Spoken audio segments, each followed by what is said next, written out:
제가 이번에 해볼 게임은 코어 키퍼입니다. 지하 세계를 탐험하며 자원을 캐고 기지를 만들고 캐릭터를 성장시켜서 여러 괴물들과 싸우며 살아남는 게임입니다. 코어 키퍼의 지하 세계는 평범한 지하 세계와는 다릅니다. 농사도 할 수 있고 가축을 키울 수도 있으며 바다가 있고 낚시도 가능합니다.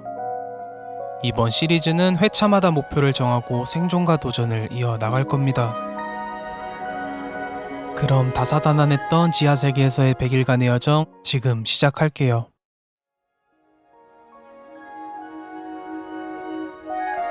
일단 월드부터 생성해줬습니다.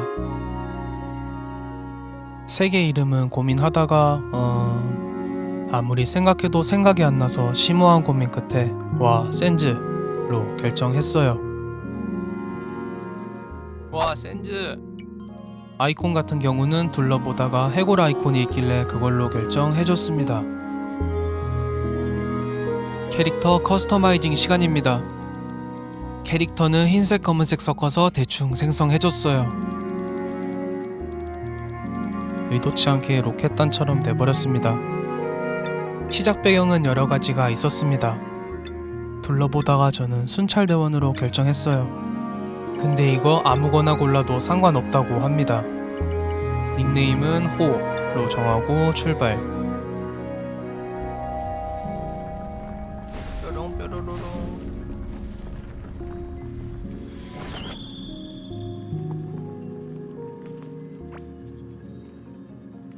1일차입니다.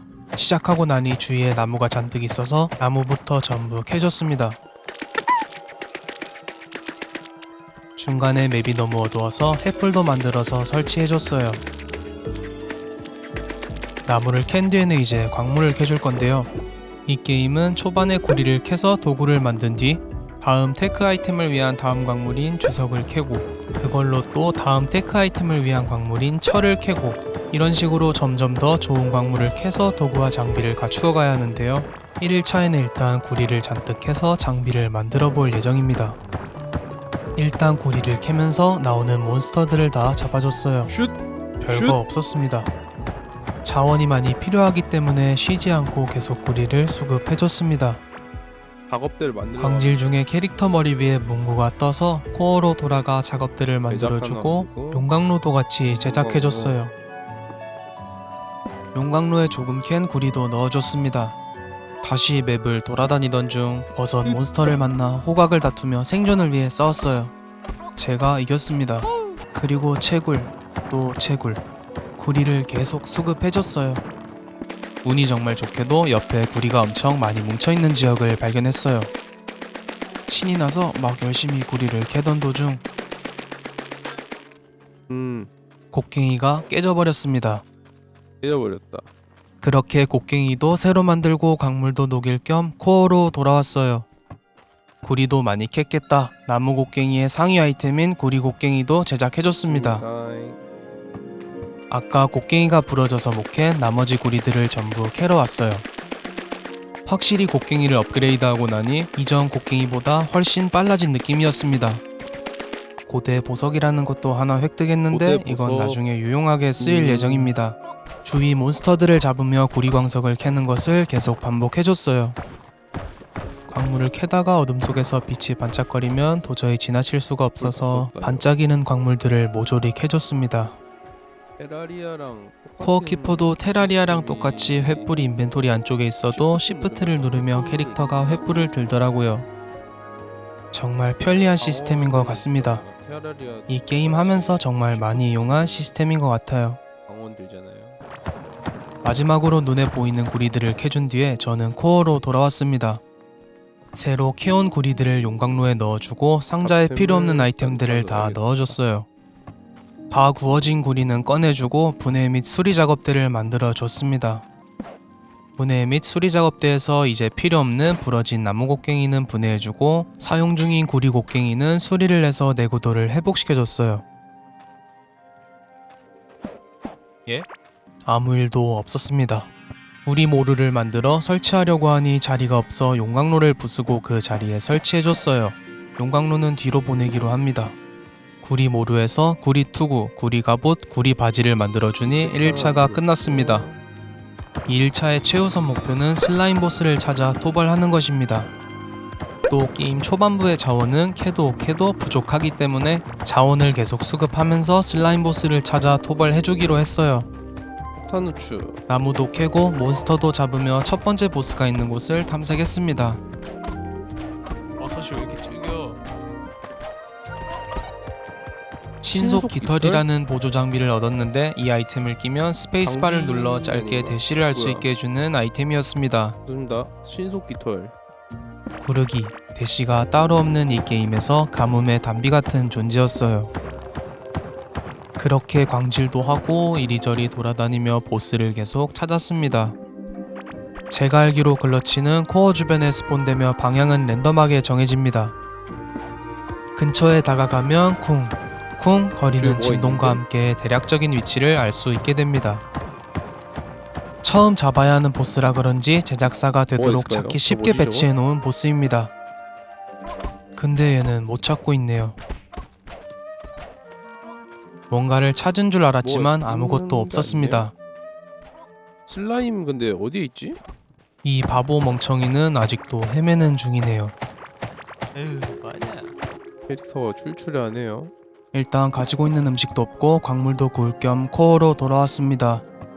여기 하고 구리를 용광로에 광물 넣어서 상자가 굽고 만들어졌죠. 광물을 넣을 상자, 농사 지을 겸 구리괭이 하나, 음식을 만들 요리솥까지 만들어 주었습니다. 파워키퍼에는 여러가지 음식 재료가 있고 재료마다 음식을 만들었을 때 고유한 능력치가 부여됩니다. 원기베리와 폭탄후추를 합쳐 만든 원기의 후추 랩에는 폭탄후추의 이동속도 증가와 원기베리의 체력 재생, 최대 체력 증가가 합쳐진 원기의 모습입니다. 농사를 짓기 위해 아래 벽을 파서 깔끔하게 정리해줬습니다. 일단 소규모로 만들어 놓고 나중에 여건이 되면 더 넓히기로 했어요. 버섯 2개 마땅히 없어서 먹을 음식이 일단 없어 버섯 수프 두 이런 개를 거 합쳐 좀 줄게요. 일단은 버섯 수프라도 만들어 줬어요. 뿌리개가 필요한데. 농작물을 키우기 위해 물을 뿌릴 물뿌리개를 만들어주고 물을 물을 없나요? 찾아 나섰습니다.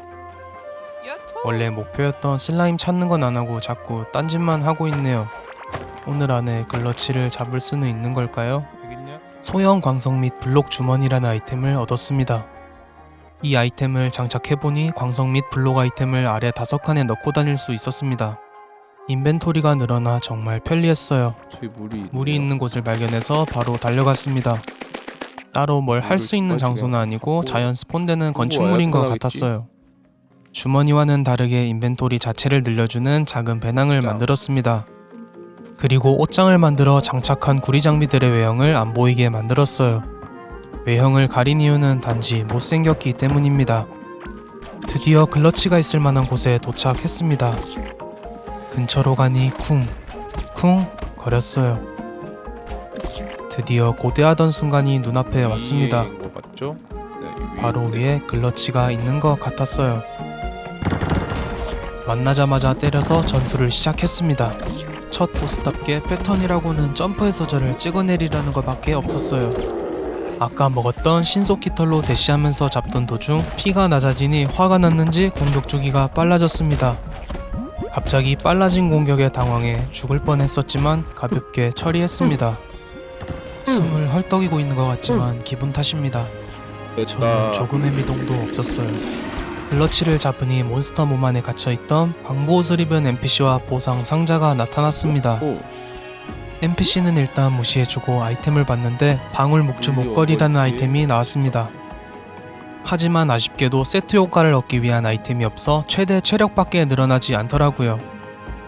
그리고 글러치에게서 얻은 글러치 눈이라는 아이템을 코어 뒤편 석상에다 꽂아줬습니다.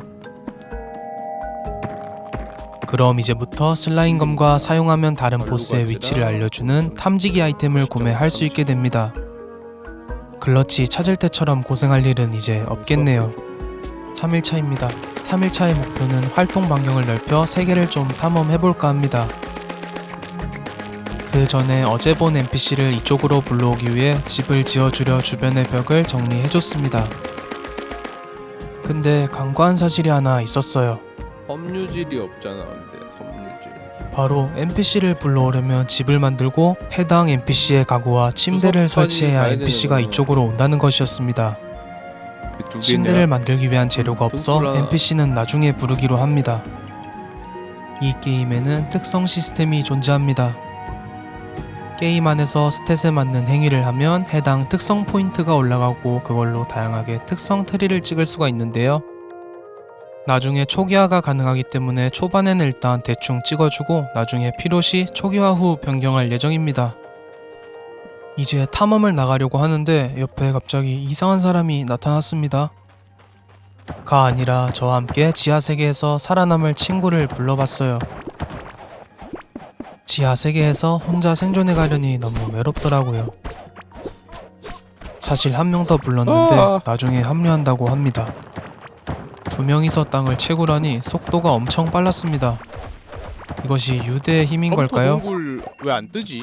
다음 광물인 주석이 나오는 점토 동굴을 찾으려 땅을 계속 채굴했습니다. 겸사겸사 그 지역에 나오는 유충 케이폭시앗도 얻으려고 했어요. 이 작물을 키우면 침대 제작 재료인 섬유질을 얻을 수 있습니다. 그렇게 점토 동굴을 여기 철 파밍하다 나오는지. 철이 나오는 다음 지역을 발견했어요. 여기 안 돼. 지금 이 장비로 저쪽 지형에 갔다가는 살아남을 수 없을 거라 생각해 나중을 기약하며 다시 점토 동굴로 돌아갔어요. 뭐야? 그렇게 돌아가던 중 땅이 흔들리더니 두 번째로 잡아야 할 보스인 포식자 고름이 저희 옆을 지나갔습니다. 하지만 포식자 고름도 지금 당장은 잡을 수 없기에 나중을 기약하기로 합니다. 아쉽지만 후퇴했어요. 땅에 있는 X자 표시를 괭이로 팠더니 원기베리 목걸이라는 아이템이 나왔습니다. 체력을 지속적으로 회복시켜주는 장비인 것 같았어요. 제가 제일 싫어하는 애벌레 지역을 발견했습니다. 번데기 타일에서 애벌레가 스폰되므로 번데기를 전부 정리해줬어요. 번데기를 정리하던 중 애벌레 무리에게 친구가 죽고 말았습니다. 이 녀석들이 제 내면에 잠자고 있는 뭔가를 깨워버린 것 같았어요. 활로 전부 도륙 내버렸습니다.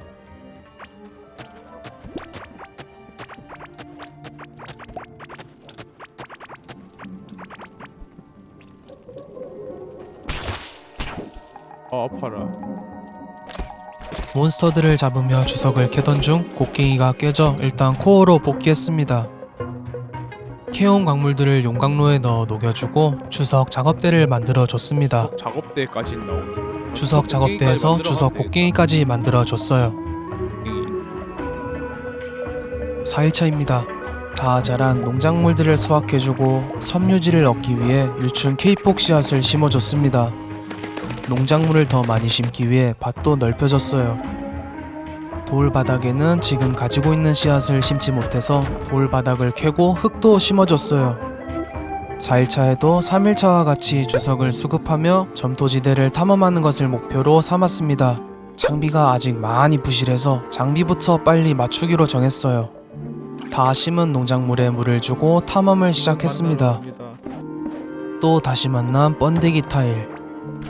눈이 돌아가 전부 파버렸습니다. 물론 같이 있던 애벌레들까지 전부 없애버렸어요.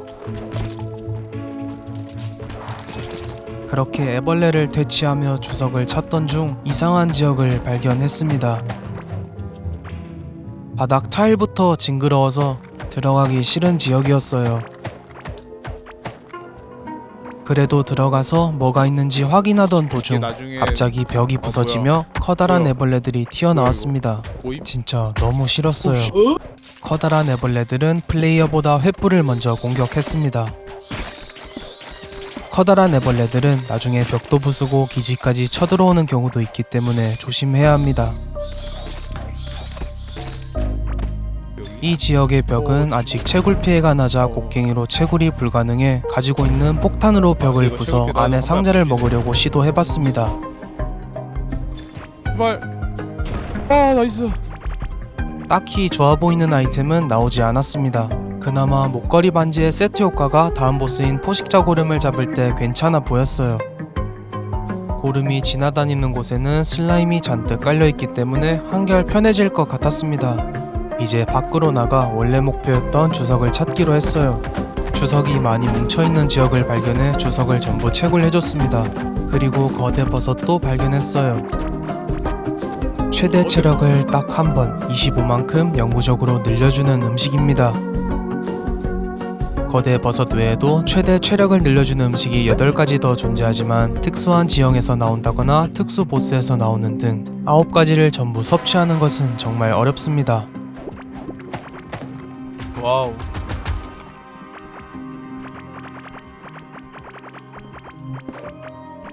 드디어 순찰대원 후드까지 발견해 순찰대원 3세트 효과를 받을 수 있게 되었습니다. 제가 사용하는 발사체가 적 한 명을 관통할 수 있게 해주는 효과였어요. 무기에 따로 관통 효과가 없어도 발동되는 좋은 옵션이었습니다. 맞다 보니. 폭탄에 꼼짝없이 죽을 어우. 뻔했지만 오. 살아남았습니다. 그렇게 자원을 다 캐고 코어로 돌아가던 중 빛나는 무언가를 발견했어요. 다가가서 상호작용을 해보니 코어로 돌아가는 웨이포인트였습니다. 웨이포인트는 맵 곳곳에 존재하며 중요한 기물 근처에 존재하는 것 같아 보였습니다. 너무 편리했어요. 코어로 돌아와 다 자란 농작물을 수확하며 4일차를 마무리했습니다. 5일차입니다. 5일차에는 두 번째 보스인 포식자 고름을 잡는 걸 목표로 하려고 합니다. 이제는 활과 쇠뇌를 놓아주고 새 무기인 새총을 만들어줬습니다. 활이랑 쇠뇌는 너무 약해서 애벌레 잡기에도 너무 힘들었어요. 그래도 예정이 있어 분해는 분해. 해버렸습니다. 왜 이렇게 많아 이거? 이 세계에서는 강한 자만 살아남는 법이에요. 살아남으려면 쓸모있음을 증명해야 합니다. 일단 저번에 재료가 없어 부르지 못한 NPC를 집을 지어 부르기로 합니다.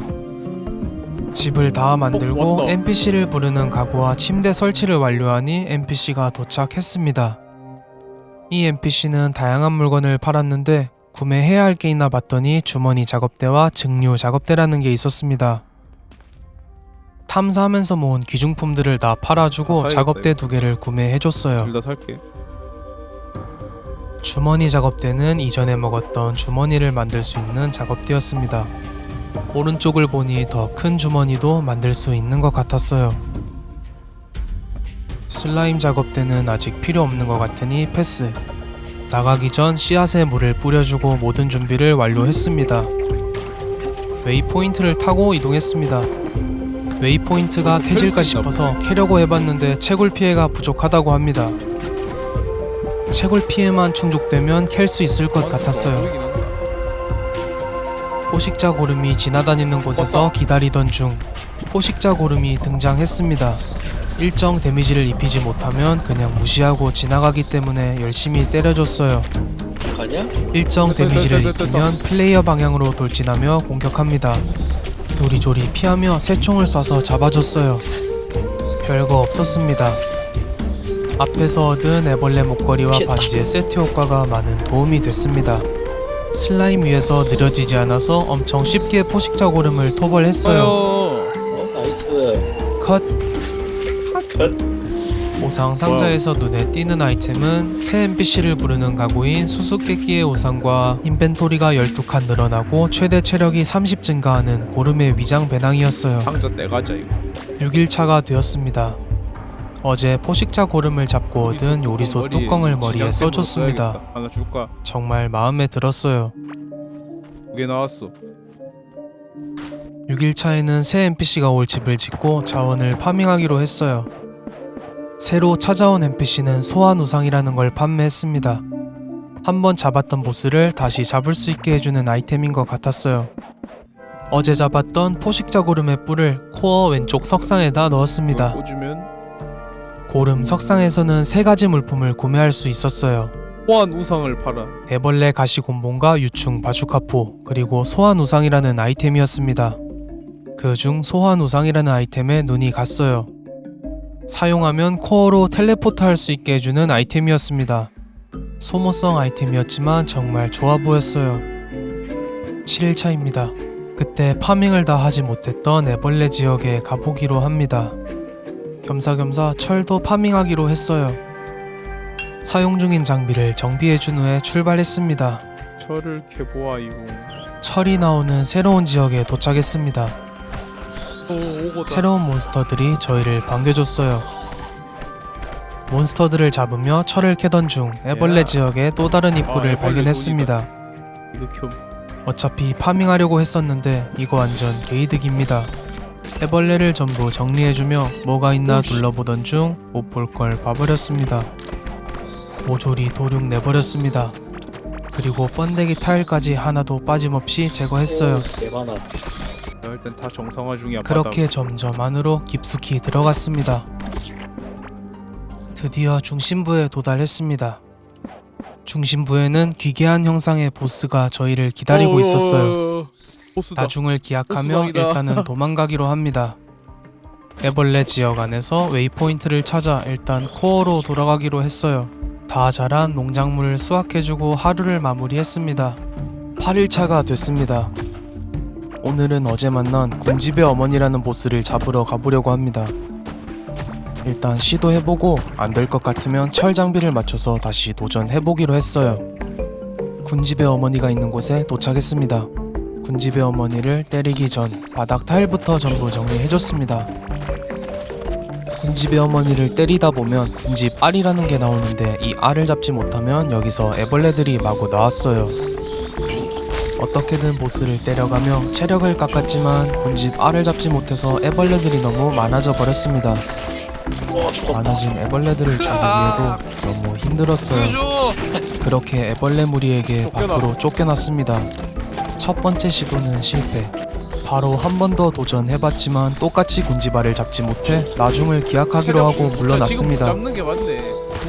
안 됐다 이거. 9일차에는 철을 수급하기로 합니다. 철 장비를 만들어 보스를 잡기 위해 보이는 철을 마구마구 캐줬어요. 잔뜩 했습니다. 그렇게 벽을 파다 암석반지라는 암석반지. 아이템을 획득했어요. 영상에는 나오지 않았지만 이전에 벽을 파다 얻은 돌반지와 세트 효과가 있었습니다. 무려 2세트 착용 시 채굴 피해를 49나 올려줬습니다. 이 반지 2개는 채굴용 세트로 활용하기로 했어요. 10일차에는 어제 구해온 재료들로 장비를 만들고 정비하는 시간을 가지기로 했습니다. 철을 다 구워주고 필요없는 장비들을 전부 분해해서 재료를 수급해줬어요. 다 구워진 철로 철제 작업대와 철제 모루도 만들었습니다.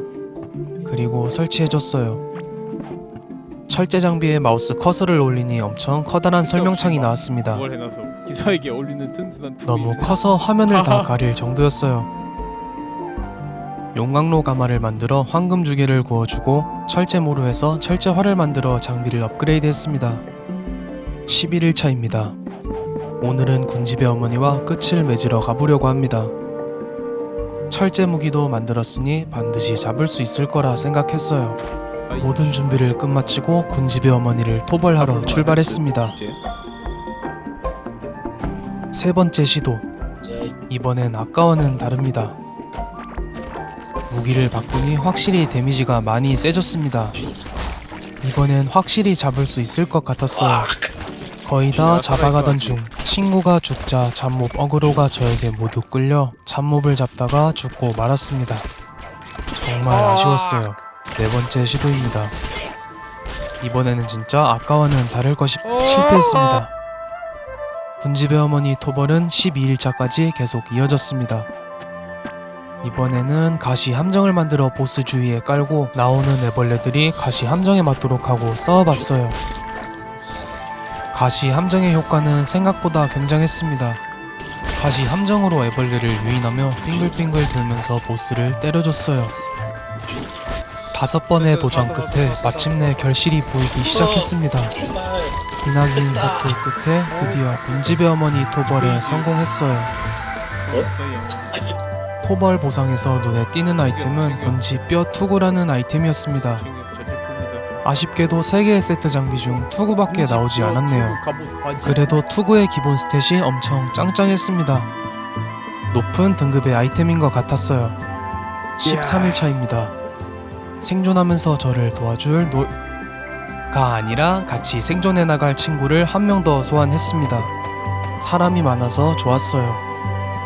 오늘은 알 부화기를 만들어 애완동물을 부화시켜보려 합니다. 코어 키퍼의 애완동물은 플레이어를 따라다니며 적을 공격하거나 혹은 플레이어에게 강력한 버프를 제공합니다. 저는 개인적으로 버프를 주는 펫을 선호했어요. 펫 부화기를 만들 말루가지 유리가 탐지기를 구워지는 내가 동안 일단 쓸게. 타락한 말루가지 탐지기를 사용해 말루가지의 위치를 알아내고 주변에 웨이포인트가 있을 거라 생각해 찾으러 가기로 합니다. 가는 길에 철광석도 보여서 모조리 캐면서 전진했어요. 타락한 말루가지가 있는 미로 동굴에 도착했습니다. 미로 입구를 찾지 못해서 미로 주위를 계속 파면서 모양이야. 입구를 찾아줬어요. 미로 동굴의 벽을 캐고 들어가기엔 채굴 피해가 났기 때문에 불가능했습니다. 폭탄으로도 뚫지 못했어요. 금도 안 가. 여기다. 미로 밖을 입구, 한 입구도 바퀴 여기 있어. 삥 돌아서 파던 도중 웨이포인트를 발견했습니다. 웨이포인트 옆에 미로 동굴 입구도 있었어요. 14일차입니다. 오늘은 미로 동굴 내부를 탐험하기로 했어요. 파이어볼 지팡이라는 아이템을 얻었습니다. 이 무기는 마법 피해를 주는 마법사 여기 아이템인 있다. 것 여기 같아 있어, 다른 친구에게 양보하기로 파이어볼. 합니다. 좋아하는 걸 보니 저도 기분이 좋네요. 그렇게 계속 앞으로 나아가던 도중 금 크리스털 반지라는 아이템을 획득합니다. 물리 원거리 피해를 늘려주는 심플한 아이템이었습니다. 저에게 마침 필요한 장비였어요. 뭐야 여기? 미로의 중심에 있는 타락한 말루가지를 소환할 수 있는 방에 드디어 도착했습니다. 열리네. 뭐야? 문이 닫혀 있어 부서지네. 특정한 방법으로 들어갈 수 있는 건가 생각했는데 문이 그냥 곡괭이로 캐졌습니다.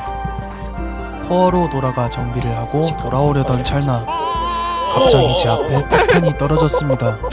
예? 아니 친구가 기절 수류탄으로 나도 있다. 장난을 쳤네요.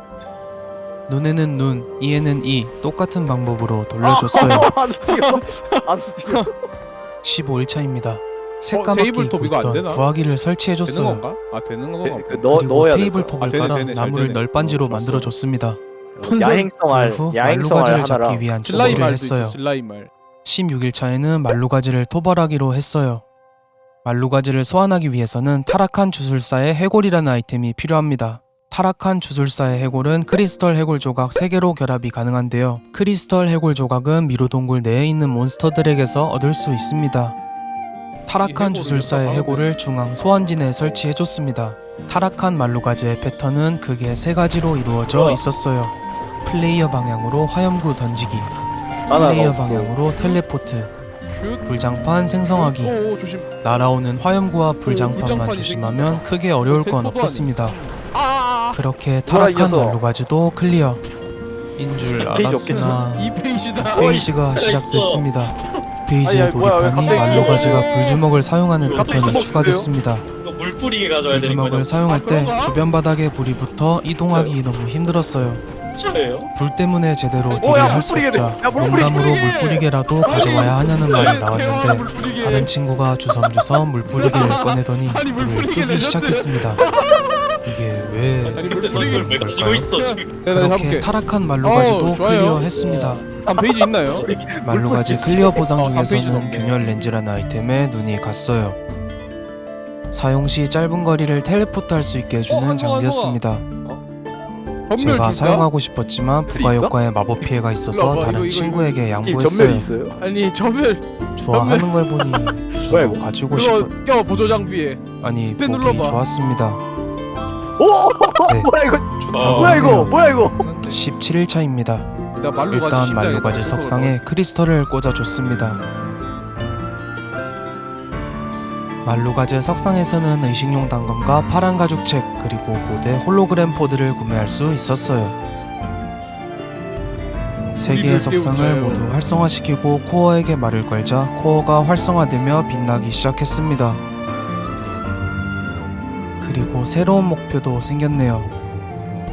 고대 거인들을 찾으라고 합니다. 그리고 고대 거인들을 물리치라고 합니다. 저희는 지금부터 3마리의 고대 거인들을 물리쳐야 합니다. 첫 번째 목표는 북서쪽에 있는 하늘거인 아제오스를 도벌해줄 거예요. 18일차입니다. 새로운 지역에 가기 전 오늘 하루는 정비하는 시간을 15개, 가지기로 15개 합니다. 만들었어. 상자에 유탄 발사기라는 유탄 아이템이 발사기. 있어 사용해봤습니다. 맞아. 벽을 막 뚫으면서 놀았는데 정말 재밌었어요. 기분 탓입니다. 고기 스테이크 애벌레 이게 고기는 참 다른 좋아. 음식과 합쳐 요리를 했을 때 음식에 치명타 확률이 부여됩니다. 원기베리와 합쳐 최대 체력 증가와 체력 재생 증가, 치명타 확률이 올라가는 원기의 고기 스테이크를 만들었어요. 19일차가 되었습니다. 오늘은 새로 열린 새 지역을 탐험해보기로 합니다. 출발 전 장신구 작업대를 만들 수 있어 만들었습니다. 하지만 딱히 지금 당장 만들어야 할 아이템은 없어 보였어요. 고대 홀로그램 포드에서 하늘거인 아지오스 탐지기를 구매해 사용해주고 출발했습니다. 근처에 분명 웨이포인트가 있을 거라 생각했어요. 가는 길에 애벌레가 잔뜩 있는 곳을 발견해 전부 정리해주며 계속 나아갔습니다. 그렇게 계속 내 몸에 나아가자 번데기 200개 커다란 있어. 벽이 나타났습니다. 벽과 상호작용을 하자 커다란 벽이 바닥으로 꺼지며 길이 열렸습니다. 그렇게 앞으로 나아가자 새로운 지역 2개가 붙어 있었어요. 침몰한 바다와 아지오스의 황야, 2가지의 지역이 붙어 있었는데 일단 뭐야, 이게? 저희가 잡아야 할 아지오스가 있는 아지오스의 황야로 가보기로 합니다. 야 파기 개 파는 거 너무 오래 아지오스의 걸려. 황야에서는 새로운 광물인 진홍석도 채굴할 수 있었어요. 뭐야 이거 폭탄이었어? 그리고 그러네. 이 지역의 폭탄은 조금 폭탄이야. 달랐습니다. 뭐야 다른 폭탄인가? 새로운 몬스터들과 우리도 만났어요. 굉장히 귀여웠습니다. 코어로 돌아가기 전 옆에 악기 연주로 열 수 있는 문이 있어 열고 가기로 했어요.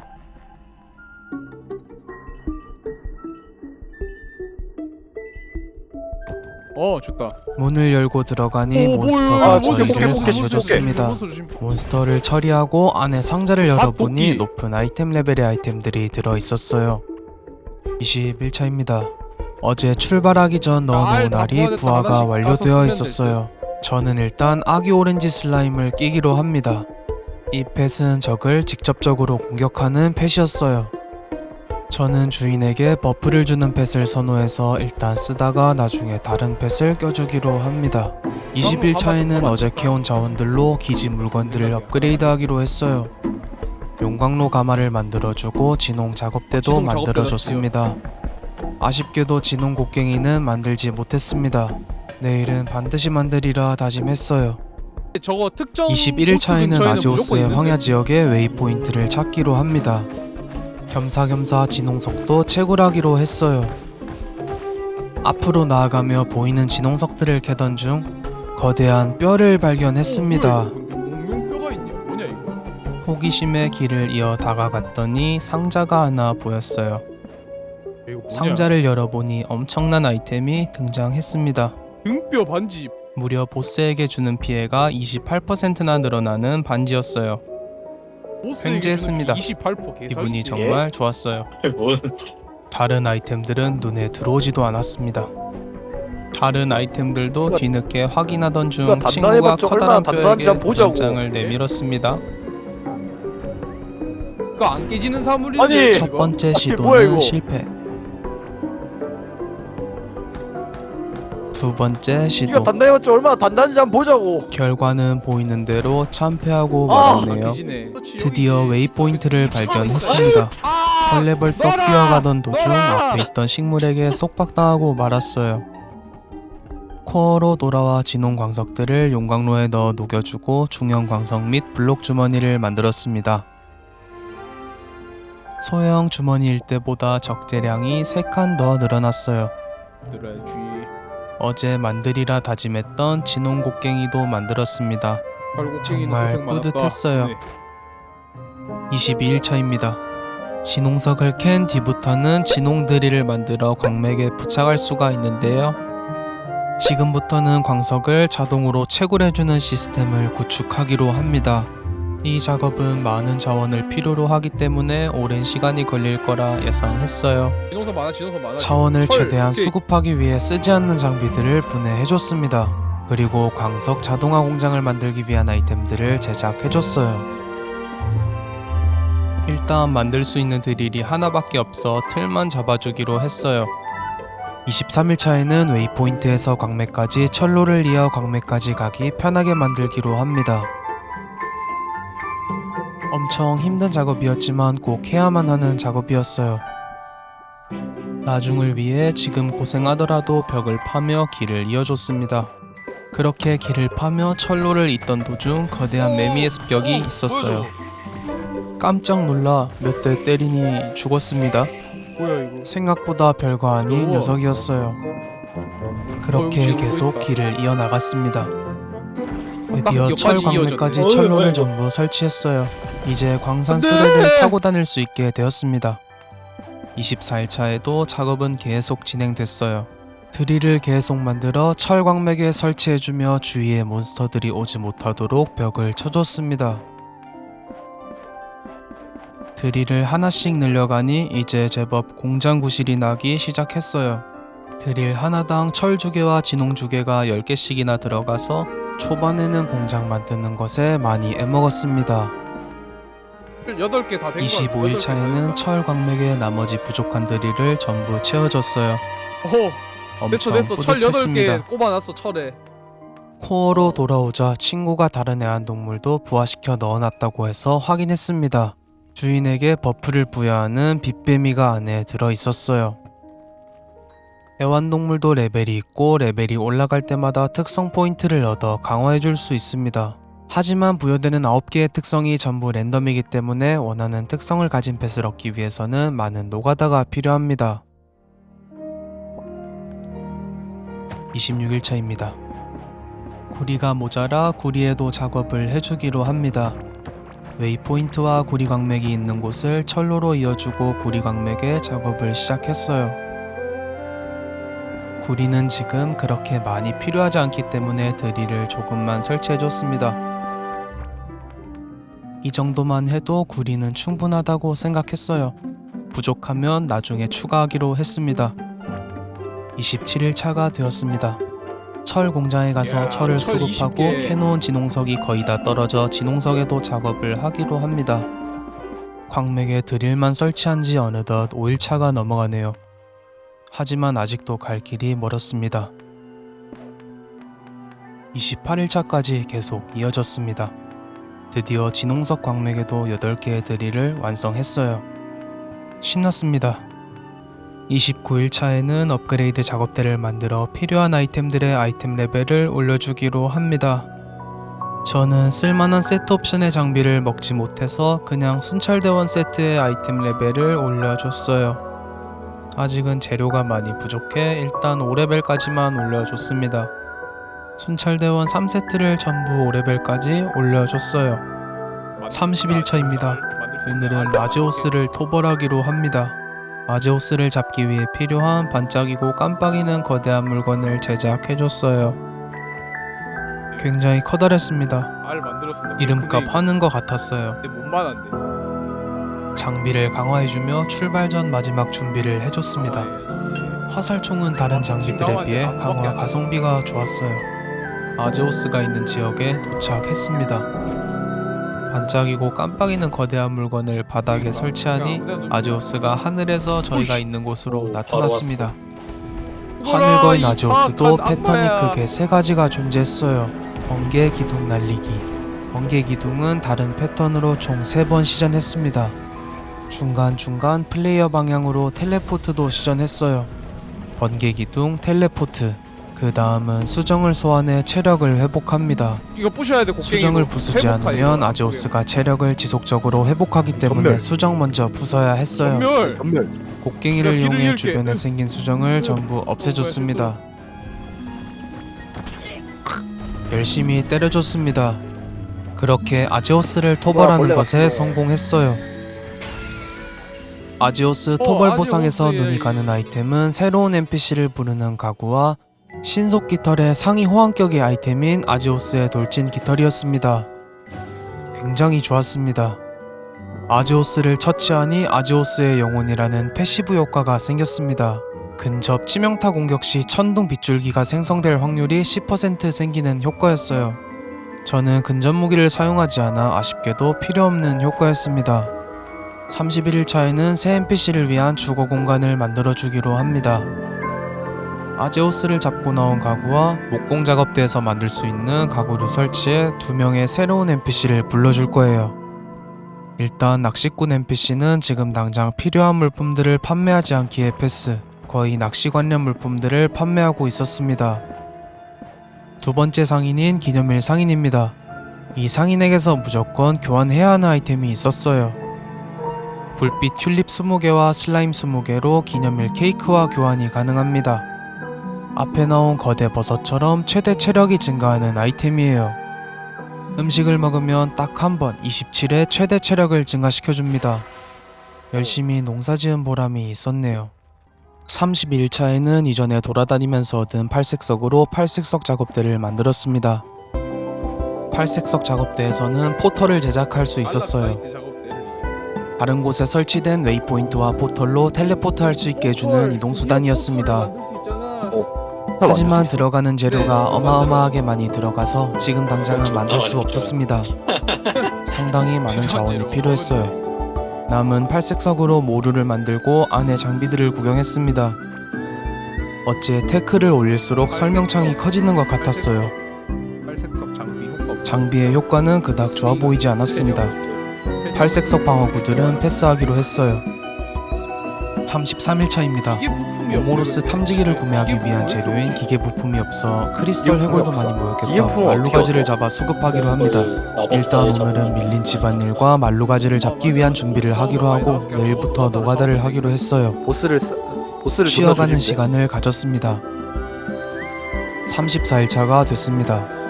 말루가지를 토벌하기 위해 미로동굴로 돌아왔어요.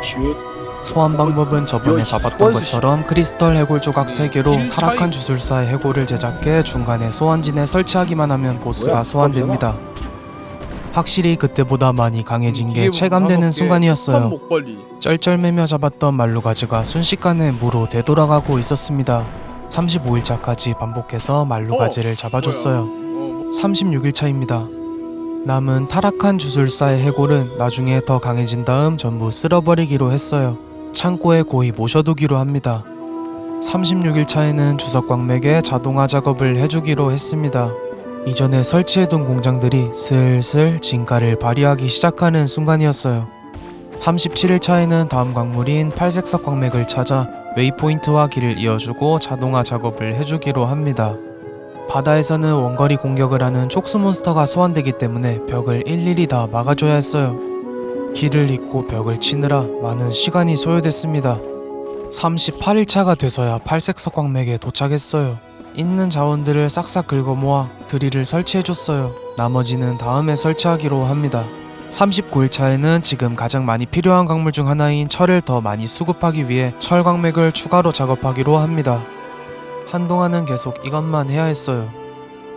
40일차입니다. 반복되는 자동화 공장 만들기에 지쳐 40일차에는 기분 전환 겸 군집의 어머니를 토벌하기로 했어요.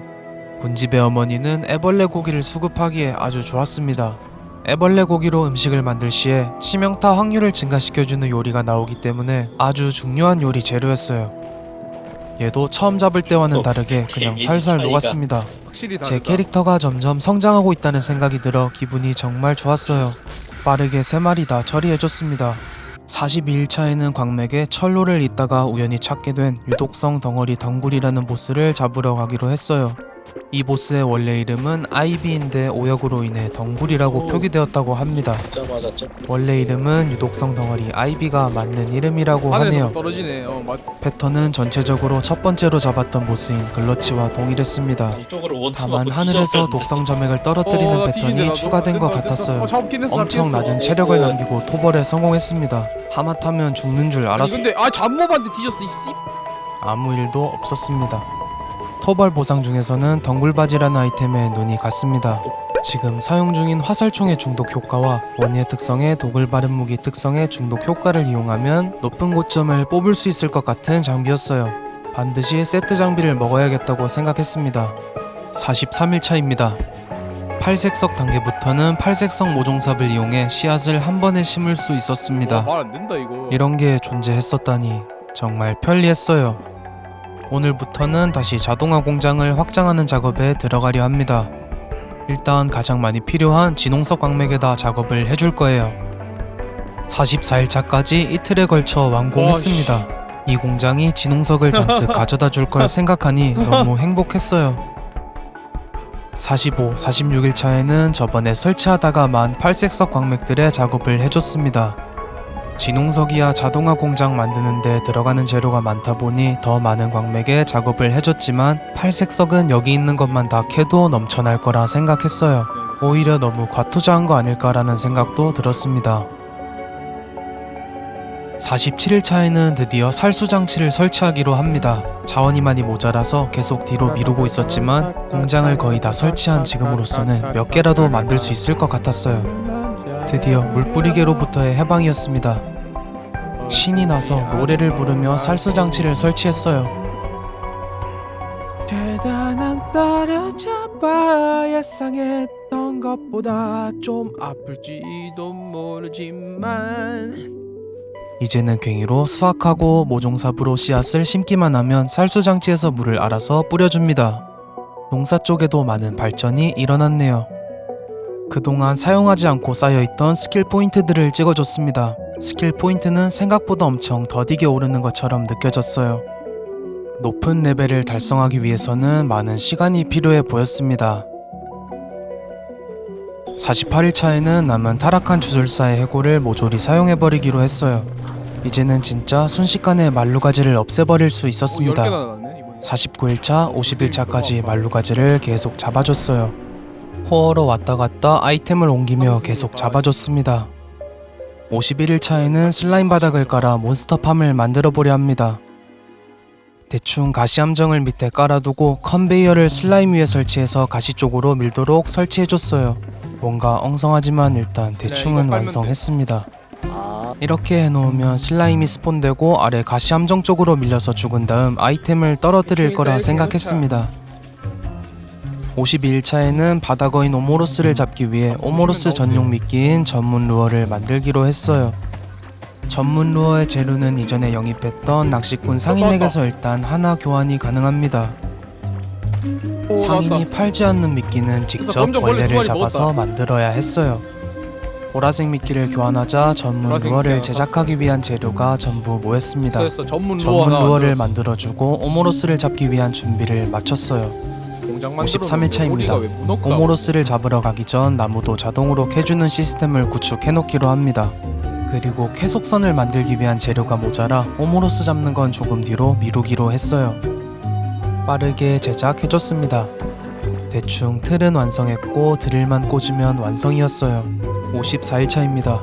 자원이 부족해서 다시 드릴 박으러 왔습니다. 철 광맥 2개와 금 광맥 하나의 작업을 완료했어요. 설치를 완료하고 한 바퀴 둘러보니 벌레들이 광맥 하나당 한 마리씩 붙어 컨베이어 위에서 열심히 운동을 하고 있었습니다. 이용료는 나중에 받기로 했어요. 쾌속선 3개를 제작해주고 54일차를 마무리했습니다. 55일차에는 오모로스를 잡기 전 장비 업그레이드를 하기 위해 유독성 덩어리 덩굴을 잡으러 왔습니다. 덩굴 장비들을 얻기 위해 2번 잡아줬어요. 드디어 모든 덩굴 장비들을 획득했습니다. 뛰어난 성능의 세트 효과를 가진 장비를 낄 수 있게 되었어요. 제 캐릭터가 한층 더 강해졌습니다. 56일차입니다. 오늘은 드디어 바다거인 오모로스를 토벌하러 가기로 합니다. 오모로스와의 전투는 바다 위에서 이루어지기 때문에 어려운 전투가 될 거라 예상했어요. 덩굴 장비의 세트 효과를 받기 위해 중독 효과가 있는 화살총을 주력으로 사용하기로 했어요. 화살총의 아이템 레벨을 올려주고 전문 루어를 장착해줬습니다. 오모로스를 잡기 위한 모든 준비를 마쳤어요. 오모로스가 있는 곳으로 출발했습니다. 막혀있는 벽을 뚫으며 앞으로 나아갔어요. 오모로스 서식지에 드디어 도착했습니다. 여기서부터는 배를 타고 이동해야 했어요. 오모로스는 전문 루어를 보조 장비에 장착하고 낚시를 해서 낚아야만 수면 위로 드러납니다. 낚싯대를 던지고 기다렸습니다. 지하 세계에서의 첫 낚시였어요. 느낌표가 떠서 재빨리 낚싯대를 당겼습니다. 그러자 오모로스가 수면 위로 올라왔어요. 바다거인 오모로스의 패턴은 단순했습니다. 인격한테 맞으니까. 회오리 돌풍을 마구 마법 날리고 보호막이 물 다 안에 까야 들어갔다가 다른 곳으로 나와 또 회오리를 마구 날려댔어요. 패턴은 엄청 단순했지만 회오리의 데미지가 말도 안 되게 아팠습니다. 겁나 아프다. 회오리를 연속해서 여러 대 맞으니 순식간에 죽을 위기에 처했습니다. 최대한 맞지 않으려 노력하며 오모로스를 때려줬어요. 맞으면 어떻게 돼? 죽겠지. 아니야. 결국 죽고 말았습니다. 그래도 얼마 남지 않은 오모로스의 체력을 나머지 친구들이 열심히 때려서 오모로스 토벌에 성공했어요. 믿고 있었습니다. 오모로스를 토벌한 자리에는 오모로스의 영혼이 남아있었습니다. 오모로스의 영혼의 효과는 원거리 공격 시 토네이도를 생성할 확률이 3% 생기는 패시브 효과였어요. 원거리 공격이 주력인 저에게는 아주 좋은 효과였습니다. 57일차에는 더 다양한 작물을 키우기 위해 곰팡이 지대에 가서 푹신버섯과 곰팡이 흙을 가져오기로 했어요. 푹신버섯은 기본적으로 보스에게 받는 피해를 줄여주는 효과를 가지고 있습니다. 원예 스킬의 효과로 일정 확률로 황금 작물을 자라게 할 수 있는데 황금 작물이 되면 보스에게 주는 피해도 추가로 증가시켜주는 효과를 가지게 됩니다. 푹신버섯 외에 다른 작물들도 황금 작물로 자라면 다른 추가 효과가 부여됩니다. 하지만 높은 원예 레벨을 필요로 하고 저는 황금 작물 대신 앞에 중독 효과 활용을 위해 맹독을 찍으려 했기 때문에 황금 작물을 못 볼 줄 알았으나 다른 친구가 황금 작물이 나오는 전문 정원사 스킬을 찍어서 황금 작물도 볼 수 있게 되었습니다. 역시 게임은 같이 해야 더 재미있는 것 같아요. 기존에 있던 농장을 더 크게 확장하며 57일차를 마무리했어요. 58일차에도 어제와 마찬가지로 농장을 확장하는 작업을 했습니다. 그리고 색깔을 입혀 이쁘게 꾸며주기로 했어요. 페인트 칠 작업대를 만들어 여러가지 색상의 페인트 붓을 만들기로 하고 색칠이 가능한 바닥재를 만들어 깔아주기로 했습니다. 그리고 팔색석으로 조명 바닥재를 만들어 하나 더 깔아주기로 했어요. 이렇게 하면 조명 바닥재에서 빛이 나와 농장이 한층 더 밝아질 것 같았습니다. 하나하나 정성 들여 설치해줬습니다. 다 설치한 후에 한번 둘러보니 조명 바닥재의 빛이 생각보다 강하지는 않았습니다. 은은하게 빛나는 느낌이었어요. 59일차에도 농장 꾸미기가 계속 이어졌어요. 색칠 가능한 바닥에다 빨간색, 흰색, 검은색 페인트 붓으로 색칠을 내서 몬스터볼처럼 만들어줬어요. 상당히 만족스러웠습니다. 60일차에는 친구가 이상한 지역을 찾았다고 해서 가보기로 합니다. 그 지역에는 포털이 설치가 되어 있었어요. 이곳의 포털은 저희가 만들 수 있는 포털과는 생김새가 많이 달랐습니다. 전체적으로 연구실 같은 느낌의 지역이었어요. 한 바퀴 삥 돌아보면서 뭐가 있는지 확인했습니다. 여러가지 아이템들이 있긴 했는데 뭔가 필요하거나 좋아 보이는 아이템은 없었어요. 크기도 작고 포털이 있는 것 외에 눈에 띄는 건 딱히 없어 보였습니다. 찾아보니 코어키퍼와 에이바이오틱 팩터의 콜라보로 생긴 작은 지역이라고 하네요. 이친 페어 내 무작위로 생성되는 지역이라고 합니다. 그렇게 연구실을 나와 안 가본 방향으로 길을 나서기로 했어요. 익숙한 바다 지역이 보이고 더 아래로 내려가자 사막 지역이 나왔습니다. 사막 지역이랑 바다 지역이 겹쳐있는 지역이었어요. 처음 보는 바다 지역의 건축물이 보여 근처로 다가가다 갑자기 처음 보는 몬스터의 습격이 있었습니다. 하지만 방심하지 않았기에 대수롭지 않게 여기고 빠르게 처리했어요. 더 아래로 내려가다 붉은 빛이 나는 곳이 있어 파보기로 합니다. 붉은 빛의 돌은 사막 지역 벽에 있는 폭탄이었어요. 사막 지역의 폭탄은 건드리면 엄청 빠른 속도로 터졌습니다. 61일차에는 힘든 일정에 지쳐 농사를 지으며 쉬는 시간을 가졌어요. 간만에 힐링되는 느낌이었습니다. 농장에 몰래 침투한 가시 슬라임도 한 방에 처리했어요. 굉장히 강해졌습니다. 원예 레벨도 잔뜩 올렸습니다. 62일차입니다. 62일차에는 사막 지역을 탐사하기로 했어요. 사막 지역에는 새로운 광물인 갈락사이트라는 광물이 나왔습니다. 갈락사이트를 파밍하며 이리저리 돌아다니던 중 용암 슬라임들이 있는 곳도 발견했어요. 이 안은 나중에 다같이 가보기로 했습니다. 또 다른 곳을 찾아 돌아다니던 중 낙타를 발견해 낙타의 이름도 지어줬습니다. 얘는 뭐 먹지? 너 혹시 마른 덤불 먹니? 그리고 또 다른 사막 지역을 발견했어요. 모래가 붉은 빛을 띠고 있었습니다. 오 뭐야? 채굴 피해가 부족해 벽을 캘 수 없어 폭탄으로 벽을 부수기로 했어요. 폭탄의 벽이 부서지며 길이 열렸습니다. 붉은 빛의 모래 블록의 이름은 오아시스 블록이었어요. 아무래도 이 지역의 이름은 오아시스 지역인 것 같았습니다. 오아시스에 도착하자마자 상자가 있었는데 안에 여러 아이템들 중 태양석 2개가 있었습니다. 갈락사이트보다 상위 테크의 광물 같았어요. 그리고 햇살이라는 새로운 요리 재료도 발견했어요. 마법 피해를 늘려주는 작물이라고 합니다. 마법 피해가 없는 저에게는 필요 없지만 다른 친구를 위해 챙기기로 했어요. 63일차입니다. 다같이 들어가려고 했던 용암 슬라임들이 있는 곳에 가기로 합니다. 원래 다같이 가려고 했었지만 한 명이 잠깐 동안 빠져서 둘이 다녀오기로 했어요. 이곳의 벽도 채굴 피해가 부족해 캘 수 없어 폭탄으로 벽을 부숴 열고 들어갔습니다. 안에는 불나방 몬스터와 용암 슬라임이 있었어요. 굉장히 많이 있었습니다. 하나 둘 처리하며 안으로 들어갔어요. 이곳 안에는 여러 설비들이 있고 파밍할 수 있는 상자가 안에 있었습니다. 있는 설비들로 봐서는 폐광 같은 느낌이었어요. 안락 사이트 망치. 와우. 안을 돌아다니며 상자들을 파밍해줬습니다. 그렇게 파밍을 하던 중 검정 목걸이라는 아이템을 발견했어요. 채굴 피해를 많이 올려주는 목걸이였습니다. 장비의 세트 효과는 딱히 필요해 보이지 않았지만 나머지 장비들도 높은 채굴 피해를 가지고 있을 것 같았어요. 채굴 세트로 활용하기 좋아 보였습니다. 지금 갈라스 64일차에는 캐온 광물들로 기지 물건들을 업그레이드하기로 했어요. 맞는다. 친구가 갈락사이트 작업대를 만들고 저는 격렬한 대장간을 만들어 캐온 갈락사이트 광석을 녹여 주개로 만들었습니다. 갈락사이트 작업대에서는 갈락사이트 도구들과 갈락사이트 함정, 갈락사이트 포탑, 고카트 작업대 등을 만들 수 있었습니다. 넣어놓은 갈락사이트가 다 녹으면 모루를 만들고 곡괭이도 만들기로 했어요. 농작물을 캐고 심으며 64일차를 마무리했어요. 65일차입니다. 오늘은 사막 지역을 더 탐사하기로 했어요. 그 전에 이전에 만든 슬라임팜에서 아이템을 회수했습니다. 잘 작동하는 듯 했어요. 그렇게 사막 지역을 탐사하다 미로로 된 유적을 찾았습니다. 미로 안에는 함정과 상자들이 있었어요. 편하게 안쪽으로 들어가기 미로 위해 그냥 내가 폭탄으로 부술까? 길을 열기로 합니다. 정말 만능이네요. 오! 유적의 우와, 중심에는 함정들이 엄청 설치되어 있고 중간에 라하카르 기계라는 아이템이 있었습니다. 찾아보니 방어구 아이템을 얻기 위해 필요한 아이템이라고 합니다. 이 유적 외에도 두 개의 유적이 더 있는데 각각 투구, 상위, 하위를 얻기 위한 아이템이라고 하네요. 실전성이 떨어져 별로 좋지 않은 성능을 가진 방어구라고 합니다. 굳이 얻을 필요가 없어 보였어요. 주요 아이템을 일단 챙겼어.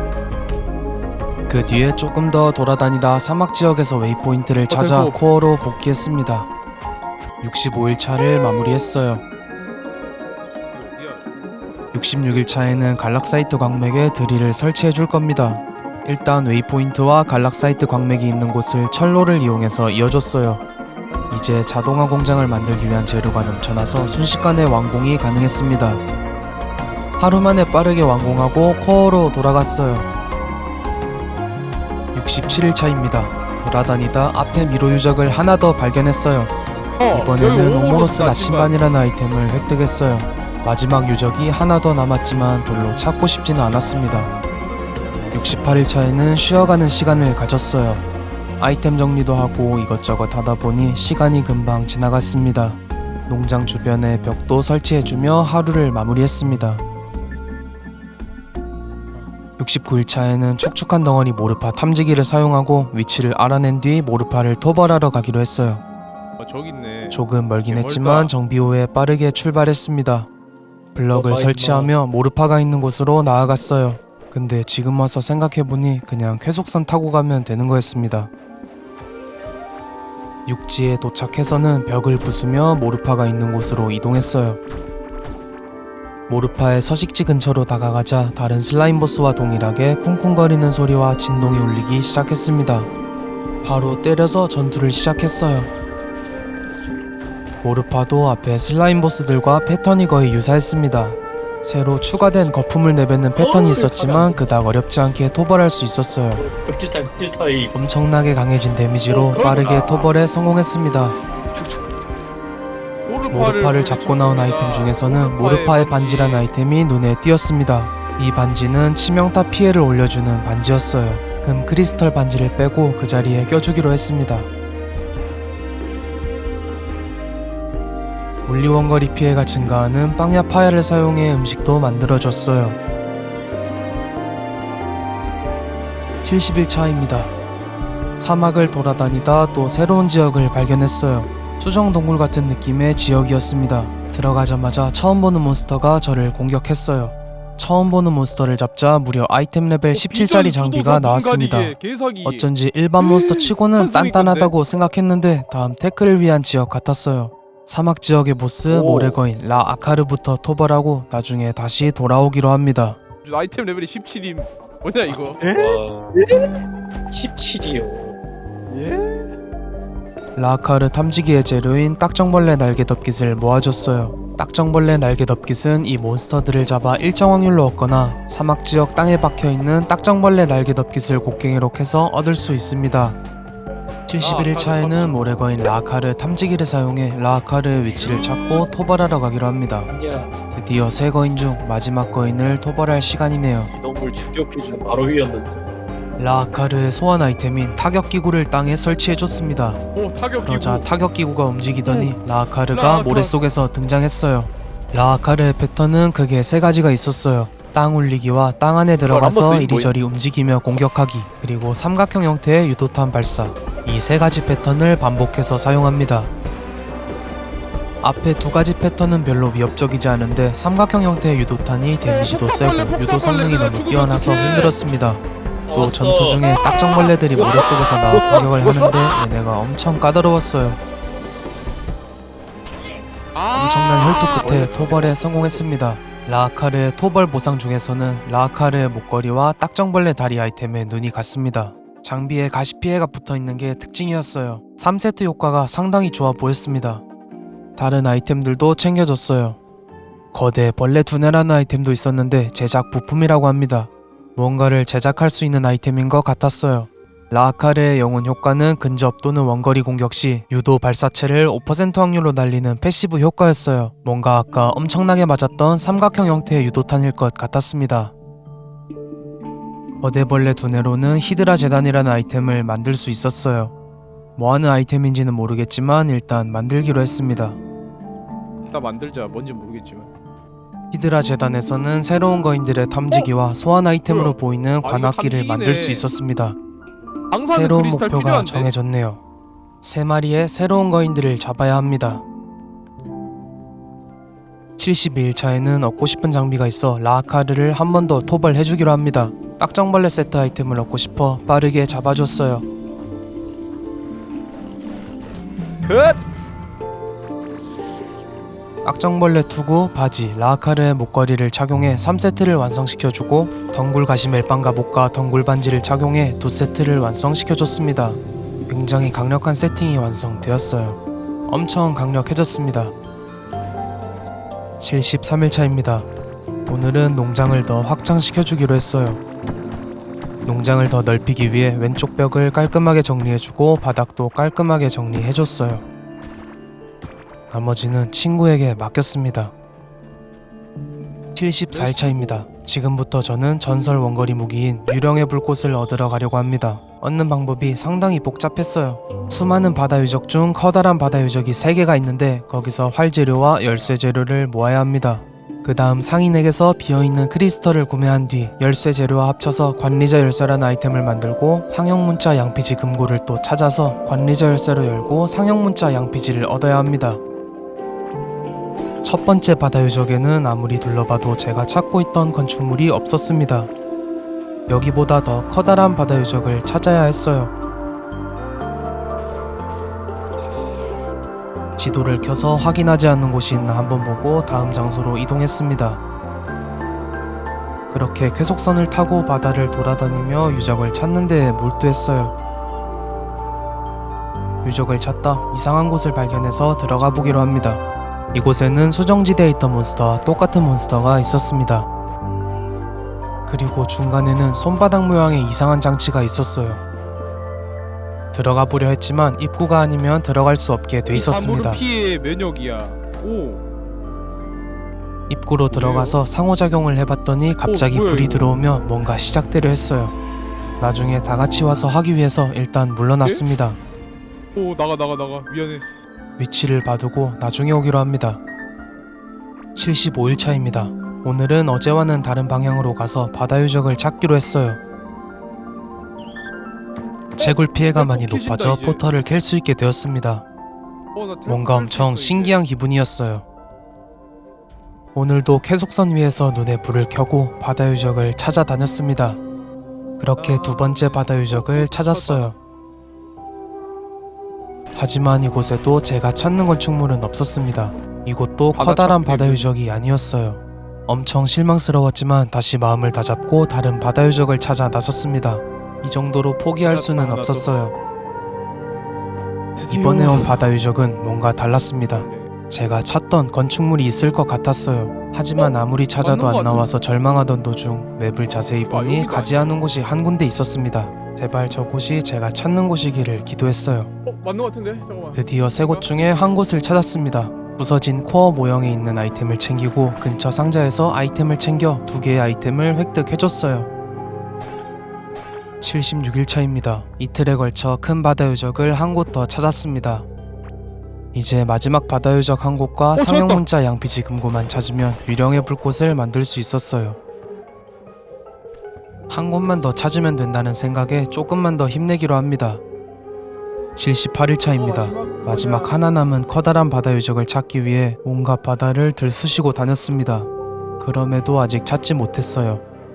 그렇게 계속 바다를 떠돌아다니다 상형문자 양피지 금고를 먼저 찾았습니다. 찾았다. 조합. 이제 진짜 큰 바다 유적 하나만 찾으면 끝이었어요. 뒤늦게 안 사실인데 커다란 바다 유적에는 입구에 이렇게 침몰한 배가 있었습니다. 오셨군요. 드디어 마지막 장소를 발견했어요. 마지막 너무 장소. 기뻤습니다. 나머지 재료가 벽 너머에 있었습니다. 찾았다. 드디어 유령의 불꽃을 만들기 위한 재료를 아. 모두 모았어요. 코어로 돌아와 상인에게서 비어있는 비어있는 크리스탈을 크리스털을 완성- 교환해주고 결합해줬습니다. 관리자 열쇠를 관리자 만들어줬어요. 열쇠. 아까 찾았던 상형문자 양피지 금고로 왔습니다. 여기 문에 관리자 열쇠를 넣으면 이걸 넣으면? 안쪽으로 들어갈 수 있었어요. 문이 열리지 않아 당황했는데 그냥 통과해서 들어가졌습니다. 신명 감수했습니다. 들어와진다 그냥. 금고 안의 상자에는 상형문자 양피지라는 아이템이 들어가 있었어요. 유령의 불꽃은 이 양피지를 들고 아까 얻었던 재료들과 팔색 석축의 100개, 고대 보석 20개가 있으면 결합 가능했습니다. 코어로 돌아가 빨리 만들고 싶었어요. 슈. 코어로 돌아와 바로 제작했습니다. 정말 만들기 힘든 무기였어요. 중간에 포기하고 싶을 때도 있었지만 결국 해내고 나니 엄청 뿌듯했습니다. 오. 유령의 불꽃. 오. 나이스. 유령의 불꽃은 전설 등급 무기답게 무기 내구도가 존재하지 않고 대신 강화도 불가능했습니다. 그리고 아무 적이나 죽일 때 유령 동굴인을 소환하는 효과도 있었어요. 아무래도 보스전에서는 보기 힘든 효과일 것 같았습니다. 유령의 불꽃을 손에 들고 9일간의 여정을 마무리했어요. 83일차에는 녹아내린 덩어리 이그니우스 탐지기를 사용하고 이그니우스를 토벌하러 가기로 합니다. 녹아내린 덩어리 이그니우스는 저희가 가보지 않은 쪽에 위치하고 있었어요. 이그니우스의 서식지를 향해 땅을 파며 다가갔습니다. 네 번째 슬라임 보스인 이그니우스입니다. 이그니우스도 슬라임 보스답게 패턴이 엄청 단순했어요. 플레이어를 향해 점프 뛰고 그 자리에 용암 바닥 생성하기, 그리고 플레이어 방향으로 불 여러 개 쏘기. 이 패턴을 계속 반복하며 플레이어를 공격합니다. 그렇게 어렵지 않은 보스였어요. 이그니우스는 다른 슬라임 보스와 다른 점이 있었습니다. 이그니우스한테 운석이 날아오는 패턴이 존재하는데 저 운석을 이그니우스가 맞으면 피가 차기 때문에 날아오는 운석을 공격해서 없애야 했어요. 이그니우스도 가볍게 토벌에 성공했습니다. 별거 없었네요. 오. 자결하는 토벌 보상 중 방패. 눈에 띄는 아이템은 딱히 없었어요. 악바. 84일차입니다. 손을 만지면 저번에 바다 요적을 찾다가 찾은 뭐야, 곳에 이거? 모두 데리고 돌아왔어요. 뭐 하는 건가 싶었는데 초록색 여기 안에 원안에서 있어야 되는 거 스폰되는 아니야? 몬스터를 안에 있어야 잡는 돼. 미니게임 같은 그런가? 거였습니다. 클리어하니 중앙에 보상 상자가 나타났습니다. 상자. 보상으로는 핵전지라는 NPC 가구가 나왔어요. 코어로 돌아와 집을 만들어주고 핵전지를 설치해줬습니다. 잠시 뒤 새로운 NPC가 도착했어요. 방호복 장비들과 방사성 특이한 기계 물약, 면역. 미끼 기둥 등을 파는 NPC였습니다. 그 중 미끼 미끼 기둥? 기둥은 특정 보스의 소환 아이템인 것 오, 같았어요. 희면한. 피면의 진정한 공포가 당신의 존재를 눈치챌 거라는데. 85일차에는 수정지대에 가서 태양석 수급을 위해 태양석 광맥을 찾아 드릴을 설치해줬어요. 연구실에서 떼온 포탈도 설치해줬습니다. 한동안은 태양석 수급에 힘써줬어요. 87일차에는 야생거인 드루이드라 탐지기를 사용하고 드루이드라를 토벌하러 가기로 합니다. 일단은 야생거인 드루이드라 탐지기를 만들고 사용해줬어요. 소환 야생의 아이템으로 관악기 보이는 야생의 만들었어요. 관악기도 제작해줬습니다. 드루이드라는 한자리에 고정되어 있는 보스가 아니라 계속해서 움직이는 보스인 것 같았어요. 드루이드라 하고 근처로 있었다고 가서 하네. 야생의 관악기를 꽂으면 그쪽으로 올 것 같았습니다. 뭐야? 역시나 예상이 적중했어요. 야생의 관악기를 꽂으니 드루이드라가 괴성을 지르며 이쪽으로 다가왔습니다. 여기 땅 안에서 이동하는 것 같았어요. 왔는데. 관악기를 꽂은 자리에 드루이드라가 튀어나왔습니다. 드루이드라는 다른 보스들과는 다르게 두 줄의 체력을 가지고 있었어요. 일단 기본적으로 위에 노란색 체력바를 다 깎으면 그로기 상태에 빠져 딜을 넣을 수 있는 구조를 가진 것 같았습니다. 딜타임? 딜타임 슈퍼 딜타임. 드루이드라의 패턴은 크게 세 가지 정도가 있었어요. 첫 번째 패턴은 플레이어를 향해 계속 따라오는 불을 쏘는 패턴입니다. 맞지 않으려면 계속 움직여서 피해야 했어요. 두 번째 패턴은 광역 공격을 시전하는데 피자 한 조각 크기의 안전지대로 피해야 했어요. 세 번째 패턴으로는 길다란 소환수를 소환합니다. 근데 소환수는 몇 대 때려주니 그냥 허무하게 죽었어요. 약골이었습니다. 위 패턴을 피해주면서 그로기 상태가 될 때마다 딜을 열심히 넣어줬어요. 야생거인 드루이드라도 토벌에 성공했습니다. 잘 가라. 죽을 때 산산조각이 나며 쓰러졌어요. 보상 상자도 같이 부서졌습니다. 드루이드라를 토벌한 자리에는 드루이드라의 영혼이 남아있었어요. 드루이드라의 영혼을 흡수하자 체력 10%가 늘어났습니다. 굉장히 심플한 효과였어요. 튕기는 수리검. 토벌 보상 아이템 중에서는 튕기는 수리검이라는 아이템에 눈이 갔습니다. 이거 뭔가 엄청난 데미지를 뽑아낼 것 같은 무기였어요. 유령의 불꽃의 생존 여부를 알 수 없게 뭐냐? 되었습니다. 너무 슬펐어요. 88일차에는 다음 보스인 얼음거인 크리드라 탐지기를 사용하고 토벌하러 가기로 했어요. 얼음거인 크리드라는 바다 지역에 서식하고 있었습니다. 정비 후 계속선을 타고 크리드라가 있는 곳 근처까지 이동했어요. 얼음의 관악기를 바다에 꽂으니 물속에서 크리드라가 튀어나왔습니다. 그리고 한 생겼잖아. 마리가 더 튀어나왔어요. 멸인데? 한 마리가 더 튀어나오길래 굉장히 놀랬습니다. 재판해요. 크리드라는 드루이드라와 패턴은 거의 같으나 환영 같은 게 하나 더 생겨서 환영이랑 같이 공격합니다. 크리드라 본체가 그로기 상태에 걸리더라도 환영은 플레이어를 계속 때리기 때문에 조심하면서 잡아줘야 했어요. 드루이드라를 잡고 얻은 튕기는 수리검을 사용해봤는데 사거리가 짧긴 하지만 엄청 강력한 딜량을 뽑아냈습니다. 튕기는 수리검의 힘으로 빠르게 크리드라 토벌에 성공했어요. 나이스. 얼음 거인 컷. 크리드라도 산산조각이 나며 부서졌습니다. 크리드라를 잡은 자리에도 크리드라의 영혼이 남아있었어요. 크리드라의 영혼의 효과는 방어력이 10% 증가하는 심플한 효과였어요. 이후 보스들의 공격을 덜 아프게 받을 수 있게 되었습니다. 89일차입니다. 바로 다음 보스인 파이드라 탐지기를 사용하고 토벌하러 가기로 합니다. 화염거인 파이드라는 사막 지역에 서식하고 있었어요. 화염의 관악기를 꽂자 파이드라가 튀어나왔습니다. 이번에는 무려 2마리의 환영이 나타났어요. 야 레이저 세개 파이드라도 앞에 두 보스와 패턴은 동일했습니다. 다만 환영이 2마리가 있으니 패턴을 피하기가 조금 더 어려웠어요. 파이드라 본체를 열심히 때려서 그로기 상태로 만든 뒤 환영들의 공격을 피하며 그로기 상태의 보스를 때려 토벌에 성공했습니다. 마지막 영혼으로 보이는 파이드라의 영혼까지 흡수해줬어요. 파이드라의 영혼은 무려 피해를 10%나 올려줬습니다. 앞에 두 개와는 다르게 피해를 올려주는 영혼이라 상당히 좋아 보였어요. 드디어 모든 영혼을 수집했습니다. 90일차입니다. 오랜 시간 동안 공들여서 내려온 이 이야기도 이제 최종장의 첫 줄을 시작하려 합니다. 새로운 새 거인들을 전부 다 토벌하고 코어에게 말을 걸자 코어가 뭔가 얘기하기 시작했어요. 자기들이 뿌리 내렸던 곳으로 찾아오라고 합니다. 우리가 한때 이 세계에 뿌리를 내렸던 곳으로 우리를 찾아오거라. 우리에게 와라. 머나먼 저거 코어와의 저거 대화가 뭐야? 끝나자 맵에 물음표라는 게 생겼습니다. 아마 저희를 저곳으로 부르는 것 같았어요. 그 장소에 도착하자 거대한 크리스털 덩어리가 있었습니다. 근처로 다가가니 데미지가 들어왔어요. 잠시 후 수정이 깨지며 거대한 외계인처럼 생긴 게 튀어나왔습니다. 그리고 저희에게서 무언가를 흡수하기 시작했어요. 우리 힘 빨렸다. 그 후 뭔가 말하기 시작했습니다. 대충 뒤통수 치겠다는 내용이었어요. 너를 위해 우리의 사회에 너를 위한 자리는 저희는 없대. 전혀 당황하지 않고 씨, 바로 개새- 전투를 준비했어요. 마지막 최종 보스인 코어 지휘관입니다. 이 보스도 체력바가 2줄이며 주위의 공 3개를 타격해 체력을 전부 깎으면 중간에 본체가 그로기가 걸려 타격이 가능해집니다. 제가 여태까지 모아온 아지오스, 오모로스, 라아카르의 힘을 흡수해 여러 공격을 사용했어요.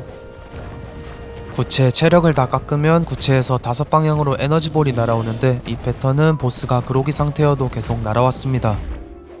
번개 공격, 유도 삼각형 공격, 회오리 공격을 계속 피하며 구체를 때리고 그로기 상태를 만들어 본체에 딜을 계속 넣어서 잡아줬어요. 들어가이. 생각보다 너무 쉬워서 엥 이게 끝이야? 이러고 있는 사이 2페이지가 시작됐습니다. 진짜 외계인 끝이 같은 아닌데? 외형으로 바뀌었어요. 뭐야 이거? 페이지 뭐야? 2페이지에는 새 패턴이 추가가 되었어요. 영역 전개를 하는데 주위 안전지대를 찾아 들어가서 공을 부수며 패턴을 피해야 이 안에 있어야 했습니다. 되는 거야? 저 패턴을 사용할 때 안전지대 안으로 들어가지 못하거나 패턴을 피하려 밖으로 나가면 지속적으로 체력이 달았습니다. 움직일 공간이 제한된 공간에서 패턴을 피하자니 난이도가 공간이 없어. 엄청 어려웠어요. 공 부셔야 돼 공. 좁은 원안에서 공을 때리며 패턴을 피하려고 노력했지만 결국 연속으로 번개에 맞고 죽어버렸습니다. 이번에는 다시 복귀하던 중에 영역 전개를 사용해서 그대로 죽어버렸어요. 굉장히 슬펐습니다. 이제 완벽히 패턴을 파악했습니다. 실수입니다. 이제 진짜 거의 다 왔습니다. 구체의 체력을 전부 깎은 뒤 저의 모든 걸 쏟아내 보스에게 데미지를 입혔어요.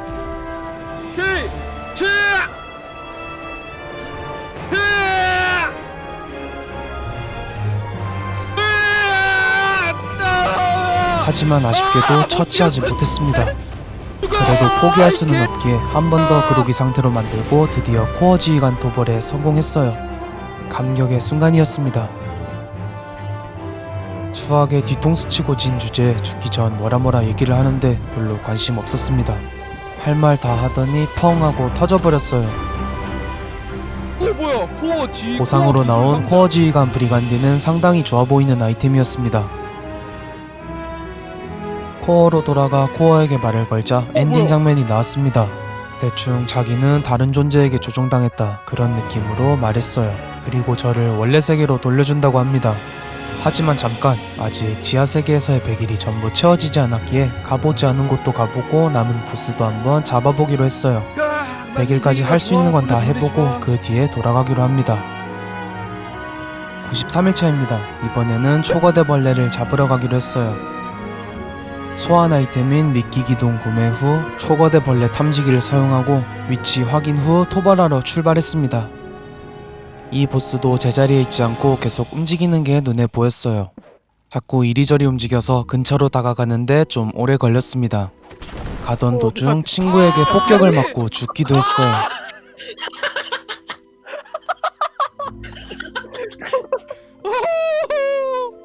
아니 날 죽이면 어떡해. 저 혼자 다시 처음부터 출발했습니다. 정말 슬펐어요. 보스 근처에 도착해서 미끼 기둥을 설치하자 바닷속에서 초거대벌레가 모습을 드러냈습니다. 만나자마자 캐릭터가 몸통 박치기에 예? 사망하고 말았어요. 빠르게 돌아왔습니다. 초거대벌레의 패턴은 단순했습니다. 몸통을 때려서 분열시키고 몸통 박치기와 투사체만 피하면 어려울 게 없었어요. 여러 마리로 분열돼서 상대하기 조금 까다롭긴 했습니다. 분열된 개체들을 하나 둘 잡아주니 토벌에 성공했습니다. 드랍 아이템 중 눈에 띄는 아이템은 초거대벌레 심장이라는 최대 체력을 영구적으로 100이나 증가시켜주는 아이템이 있었어요. 아쉽게도 하나밖에 나오지 않아 제가 먹어버렸습니다. 굉장히 맛났어요. 최대 체력 100. 95일차에는 마지막 장비 점검을 해주기로 합니다. 끼고 있는 장비들을 업그레이드 해주고 장신구 작업대에서 금색 가시반지를 마구 제작해서 윤이 나는 금색 가시반지를 얻어줬어요. 윤이 나는 장신구는 제작 레벨 스킬을 높여 스킬 포인트를 찍고 장신구 장인이라는 특성을 찍으면 얻을 수 있게 됩니다. 마지막 남은 96일차부터 100일차까지는 그동안 가지 못했던 새로운 지역인 통로를 탐험하며 마무리하기로 합니다. 통로에 도착하자 블럭이 엄청 단단해서 뚫고 들어가기가 힘들었어요.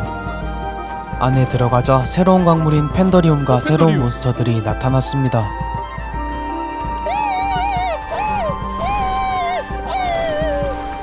통로 안에서는 몬스터들이 저희를 끊임없이 공격해왔어요. 조그마한 몬스터와 커다란 몬스터들이 어디선가 나와 계속 저희를 공격했습니다. 쉽지 않은 곳이었어요. 죽어도 바로 다시 올 수 있게 포탈을 깔아놓기로 합니다. 그렇게 돌아다니던 중 이상한 장소를 발견했어요. 바로 펜더리움 장비들을 만들 수 있는 장소였습니다. 여러가지 장비들과 새로운 보스들의 탐지기 등이 있었어요. 하지만 100일차가 거의 마무리되어 새로운 보스는 더 잡지 않으려고 했습니다. 그러나 아이템을 구경하고 있던 중 땅이 흔들리며 무언가가 저희에게 다가오기 시작했어요. 온다. 거대한 형상의 보스가 저희를 향해 전진하며 공격하기 시작했습니다. 공격이 통하는 핑크색 부위를 전부 파괴하면 본체가 등장해서 딜을 할 수 있는 구조의 보스였어요. 보스의 이름은 태초 슬라임, 점토지대의 보스인 포식자고름처럼 통로 지역을 한 바퀴 삥 도는 보스라고 합니다. 여태까지 만난 보스 중에 제일 기괴하게 생긴 보스였어요. 통로 지역의 컨셉에 잘 어울리는 보스 같았습니다. 통로 지역의 보스인 태초 슬라임까지 마무리하며 제 이야기의 최종장 마지막 줄을 완성했습니다. 저의 지하세계에서 100일간 생존하기는 아쉽지만 여기까지입니다. 아직 잡지 못한 보스도 있고 통로도 진작 가지 못해서 많은 아쉬움이 남았어요. 하지만 정말 즐거운 시간이었습니다. 나중에 기회가 된다면 다시 한번 플레이하고 싶어요. 저의 100일간의 여정에 함께 해주셔서 감사합니다. 그럼 다음 영상에서 만나요. 안녕.